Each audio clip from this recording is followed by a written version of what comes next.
வையகம், வாழ்க வையகம், வாழ்க வளமுடன். குரு வாழ்க, குருவே துணை.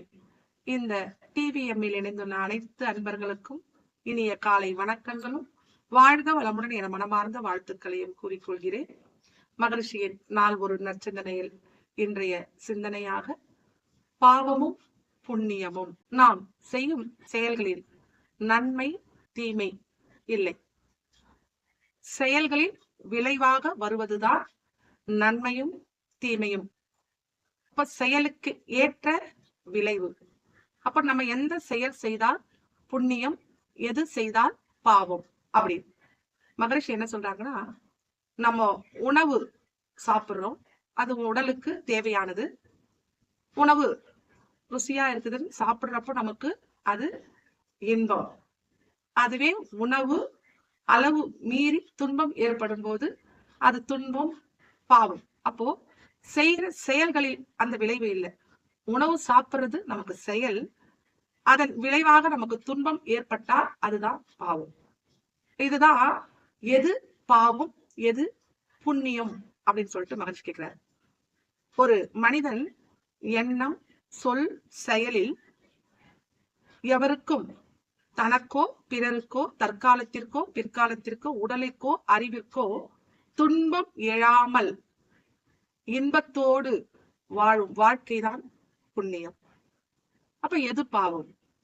எண்ணம் சொல் செயலால் எவருக்கும் தனக்கோ பிறருக்கோ உடலுக்கோ உணர்ச்சிக்கோ அறிவிற்கோ இன்றோ நாளையோ நாம் செய்யும் துன்பமான செயல்கள் தான் பாவம் அப்படின்றார். அதான் ஒரு கவியில சொல்லுவாருங்க, செயலிலே விளைவாக சிவத்தின் செய்கை இருக்க தவறிழைத்து பின் பரமனை வேண்டுவது ஏன். அப்போ செயல் செய்பவன் மனிதன், அதன் விளைவாக வருவது இறை நீதி. அப்போ ஒரு மனிதனுக்கு செயல் செய்யறது மட்டும்தான் உரிமை இருக்கிறது, விளைவு கிடையாது. அப்போ ஒரு நிலத்துல விதை போடுறாங்க, என்ன சொல்லுவாங்க, விதைப்பதற்கு மட்டுமே உரிமை உண்டு, அறுவடை செய்வதற்கு இல்லை அப்படின்வாங்க. விதைப்பவன் மனிதன் என்றாலும் அறுவடைக்கு நம்ம நாள் பார்த்து நம்ம இதை அறுவடை செய்யலாம்னு நினைக்கிறப்ப பாத்தீங்கன்னா மழையோ அல்லது ஒரு இயற்கை காரணங்களாலோ அது தவறி போய்விட ஒரு வாய்ப்பு உள்ளது.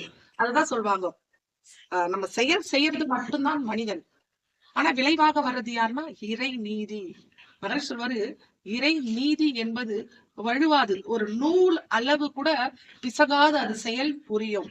அப்ப நம்ம செய்யற செயலிலே செயல் விளைவு தத்துவம் சொல்வாரு, கூடுதல் அறம் சொல்வார்.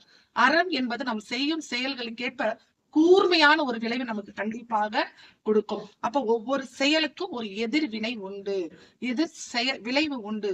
அப்ப நம்ம செயல் செய்ய சொல்லவே அத திருத்திக்காத நம்ம செயல் செய்துட்டு, இறைவா நான் உனக்கு தேங்காய் உடைக்கிறேன், பாத யாத்திரையா நடந்து வர, அதுக்கப்புறமா தலையை மொட்டை அடிச்சுக்கிற அப்படின்லாம் நம்ம வேண்டுவதால் என்ன பயன் அப்படின்னு கேட்கிறாரு. செயல் செய்ய சொல்லவே தெரியும் நமக்கு, அதனுடைய விளைவு நன்மையா தீமையா. ஒரு மாணவன் எடுத்துக்கங்க, ஒரு தேர்வுக்கு நன்றாக படித்து எழுதானா அவனுக்கு என்ன மார்க் வரும்னு அவனால கண்டிப்பாக சொல்ல முடியும். ஆனா அதுவே சரியா செய்யாத கடவுள்கிட்ட போய் நான் உங்களுக்கு தேங்காய் உடைக்கிறேன், உங்களுக்கு சொந்தல்ல மாலை போடுறேன் அப்படின்னு சொல்லி நம்ம வேண்டுவதால் என்ன பயன்? செயல் செய்துட்டோம், அதுக்கேற்ற மாதிரி திருப்பி மார்க் வருதுன்னா நம்ம கண்டிப்பா ஒரு சப்ஜெக்ட்ல பெயிலா இருக்கிறதுக்கு கூட வாய்ப்புகள் உண்டு. ஆனா அதை விட்டுட்டு நான் செயல் தீமையா செய்துட்டேன், ஆனா வர்றது எனக்கு நன்மையாக மட்டுமே வரணும். அப்ப நம்ம விதத்துல தான் சொல்லுவாங்க, வினை விதைத்தவன் வினை அறுப்பான், திணை விதைத்தவன் திணை அறுப்பான். அப்ப நம்ம என்ன விதைக்கிறோமோ அதை தான் நாம் அறுவடை செய்ய வேண்டும். அதுதான் மாதிரி சொல்லுவாரு, எண்ணம் சொல் செயல். நம் எண்ணம் தான் சொல்லாகவும் செயலாகவும் வழங்கிறது. அப்ப எண்ணத்திலேயே நம்மளோட விழிப்பு நிலையிலும் தற்சோதனையிலும் இருந்து எண்ணத்தை ஆராய்ச்சி பண்ண பண்ண பண்ண பண்ண பண்ண நம்ம சொல்லும் சரி செயலும் சரி கரெக்டா ஒரு அழகான ஒழுங்கு அமைப்போடு நமக்கு வரும்.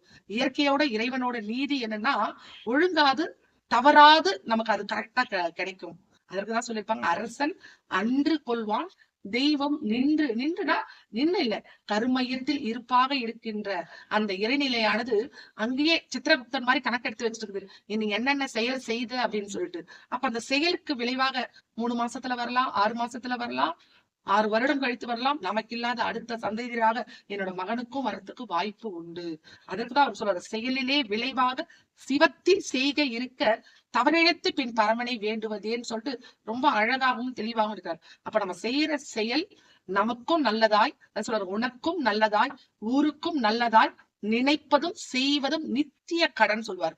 அப்ப எனக்கும் நான் நன்மை செய்துக்கணும், சுத்தி இருக்கிற உறவுகளுக்கும் நன்மை செய்யணும், என்னை சுத்தி இருக்கிற நண்பர்களுக்கும் நன்மை செய்யணும், அப்ப இந்த உலகத்துக்கும் நன்மை செய்யணும். அப்படி நம்ம செய்ய சொல்லும் நம்மளோட செயல் ஒழுங்காக இருக்க சொல்லும், நம்மளோட விளைவுகள் அனைத்துமே நல்லதாக இருக்கும். நம் நாள்தோறும் தவறாமல் மகரிஷியோட பயிற்சிகளை பின்பற்றி தவம், தற்சோதனை, உடற்பயிற்சி, காயக்கல்பம் இவற்றை முறையோடு பயின்று வந்தால் நாமும் நலமா இருக்கலாம், நம்ம சுற்றி இருக்கிறவங்களும் நலமாக இருக்கலாம் என்று கூறி சிந்தனையை நிறைவு செய்து கொண்டு அனைவருக்கும் இந்த நாள் இனிய நாளாக அமைய வாழ்த்துகிறேன். வாழ்க வளமுடன்.